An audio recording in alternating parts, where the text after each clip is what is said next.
Hello Kerbal Space fans, welcome to another video. This is Raw here and I am involved in a rescue mission. So let me kind of go over what this is going. This is going to be a quick video. I built a space station and then I built an SSTO big enough to take an orange tank up into space, and I was docking it. And I was approaching it at about 70 meters per second, and even though I had almost a full gray tank of fuel left, it just spontaneously stopped firing the rockets. And I crashed and destroyed my station. As you can see by the amazing debris field. It's, I think those are mostly pieces of the SSTO. It's kind of impressive how many of them there are and how far apart they're going. I mean, there's hundreds of pieces on both sides. So what I'm doing here right now is I am rescuing the crew of the tanker. The capsule with the crew members in it survived. And the 3 dudes are in there. They have a docking port in the front, though they have no parachutes. So I built this little thing right here. It basically just has a docking port, an RCS tank, engines, and a lot of parachutes because it gets the parachute down with a capsule strapped to it. I am hoping, and I mean hoping because I've never tried it before, that the docking port will actually sustain the force of the entry for the both of them, because there's going to be 2 of these docking ports. And that's what the parachutes and everything else is going to fire off of. Yeah, so again, this was me trying to make a specific SSTO that a subscriber asked me for. I am going to show you guys the SSTO. It's not perfected yet, as the demise of my last station can attest to. But I'm working on it. I'm almost done with it. What it is it's got 8 turbojet engines and 4 nuclear engines, and can easily get into space with a full orange tank and 3 crew members. So the idea behind it is that I can send one of those up to a brand new space station like that one that I just blew up, and refill the tanks, leave 2 crew members, and come back down. That's my idea. So let's get this show on the road. So yeah, I was kind of on this stage, and I was coming a little bit faster than this, and just as I aligned it so that I was on a perfect collision course, just boom, the engine's cut out. And I was sitting here right-clicking on fuel because I remember it had like half of one of the big gray tanks, the ones that are about half an orange tank. I had one of those, seriously, like half full on the SSTO. Why that engine cut, why the 4 atomic engines cut out, I have no idea.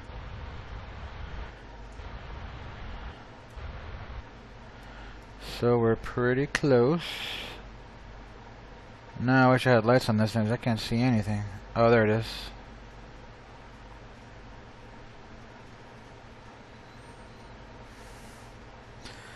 These guys have had a hell of a trip. The docking port should be open, so there shouldn't be a problem with that. Oh, now that you see somebody logging in Dota 2 here, just finished watching the International 4. That finished like literally an hour ago or something before filming this video. And impressive gameplay. Again, I love playing Dota 2. If anybody plays Dota 2, let me know. I'll add you as Steam friends and we can start getting our butts kicked online. Love the game. Was really sorry to see the Evil Genius boys get eliminated. Was even more sorry to see the Navi guys get eliminated. But still, both Vici Gaming and Newbie played some of the best that I've ever seen in my life. So yeah, props to them. And if anybody else saw it out there, what did you guys think about it? It was kind of a historic thing. It was by far and wide the highest price pool of any for any professional gaming anything ever. It was a total of $11 million prize pool, of which $5.5 million, I believe, went to the winners. Second place got a little over $1 million. So yeah, pretty amazing stuff all around. This you would think would be easier.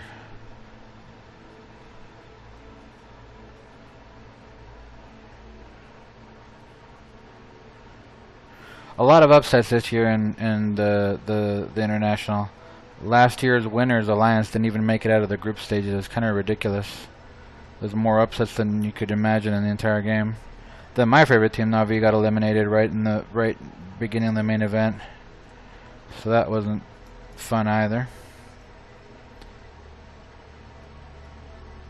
You would think that docking things that are small would be easier, but apparently not.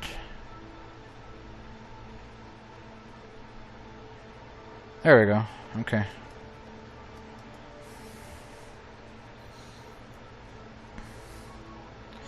So the only reason why I'm making this video, now that I think about it and whatnot, it's kind of like my own Apollo 13. This is my successful failure. I may have crashed my SSTO and destroyed my space station, but I didn't lose any of the guys. And against all odds, I went up there and I got him back. Should be more than enough to deorbit me. And there they are all the 3 pilots that blew up my station. Should court-martial a lot of them actually, and when I get them back down.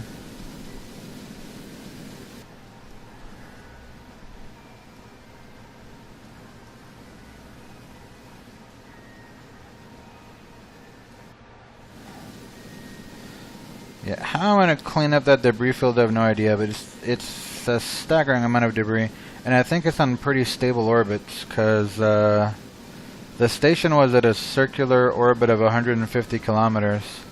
And after the collision, the pod stayed in an orbit with some eccentricity, but it was still like 150 on one side and 120 on the other, which is well stable.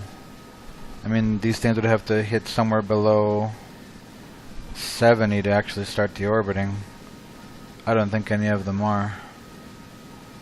There's just tons of pieces. I'll probably stop burning now.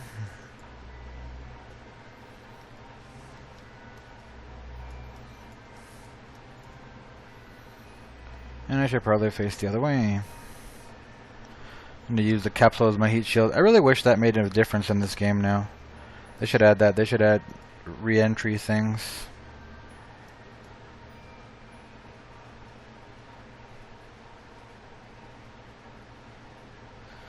Alright. Let's get into position. Get a nice night side burn in, that'll be fun. So to my subscriber who asked me to build this SSTO, as you can see I'm working on it. I'm having some successes, I guess. It's not 100% yet. I really like to perfect my designs as such. This one still needs to have some bugs worked out of it.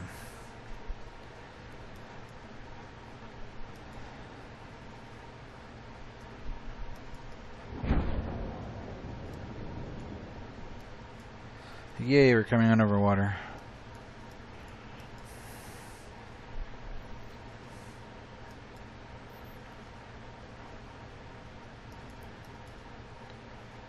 Whoa, I shouldn't have accelerated through that, but it held up. That's good.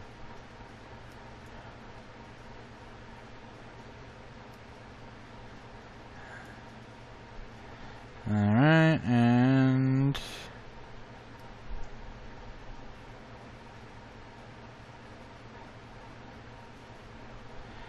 splashdown.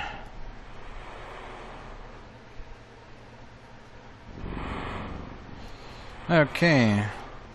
So, disaster averted. I'm going to keep one of these handy in case I need to go pick up anybody else that's lost in space. just a quick note here. I'm gonna show you guys what the SSTO look like. Yeah, they're back. They're in good shape. Everybody's fine. The STO I'm still trying to perfect here is this one. I call it the tanker. It is an air hogging design. I tried originally to make it with rapiers because you know, and a plane this big, I wanted to keep the weight down as much as possible, and having, you know, 6 engines instead of 12 made some numerical sense as far as mass is concerned. The rapiers are just still a little too weak to really hoist something like this up in the air, and they're way too fuel hungry once you turn them in the closed cycle to be viable. The flights that I've done with this one so far have allowed me to get into space with about 2/3 of the oxidizer and almost full liquid fuel on this. Of course, these are just liquid fuel tanks. These have both liquid fuel and oxidizer, but the top ones have no oxidizer, so they're just liquid fuel. The valves on the orange tank are shut off. For aesthetics, I was thinking of going with double of these, you know, double Rockamax gray ones, and then the whole thing would be white and gray. But since the challenge was specifically to get an orange tank worth of fuel in space, I decided, ugly as it may be, to just stick to the orange tank. The other design element that I like about this one is these fuselages. They're relatively lightweight. They carry just jet fuel, which I need a lot. But one of the things you guys who have tried to make or have made, quite successfully might I add, SSTOs and space planes with the orange tanks, may have noticed that it's really hard to put the landing gear on it well. You often have to use octagonal struts or something to build like a frame there and then put the landing gear off that, and that's one problem that these solve. Because since they're so wide, number one, they let you mount 2 engines on them, but number 2, they give you a really nice base to put your wheels on. Now, being this heavy, and since I didn't want to literally have to put on like 15 wings to keep it in the air and not have any steering loss, I went with this trick, which a lot of you might consider cheating. I honestly don't care. It works, and it didn't even look that bad. I think, by the way, this is what most of that debris is left up in space, is a bunch of these control surfaces. But this gives you both control and lets you keep it in the air. Basically, I used every part of the bottom of the plane that I could find, including the wings, as a place to put these in to give this thing more lift. I mean, it weighs hundreds of tons, and a big portion of that is just dead weight. So that's what I'm working on. As soon as I have a working model that I can get into space reliably without it breaking and blowing up my stations, and after I of course replace my station, I will publish a video specifically about this one and how to fly it. To my subscriber that asked for it, between now and then, I'm pretty sure I'll find a way to use your YouTube name, a link with the Google Plus that you use to make the comment, to send it to you by email. Let me know if that's a problem for you. But for now, this is Raw signing off and asking you guys to please fly safe, again, unlike me.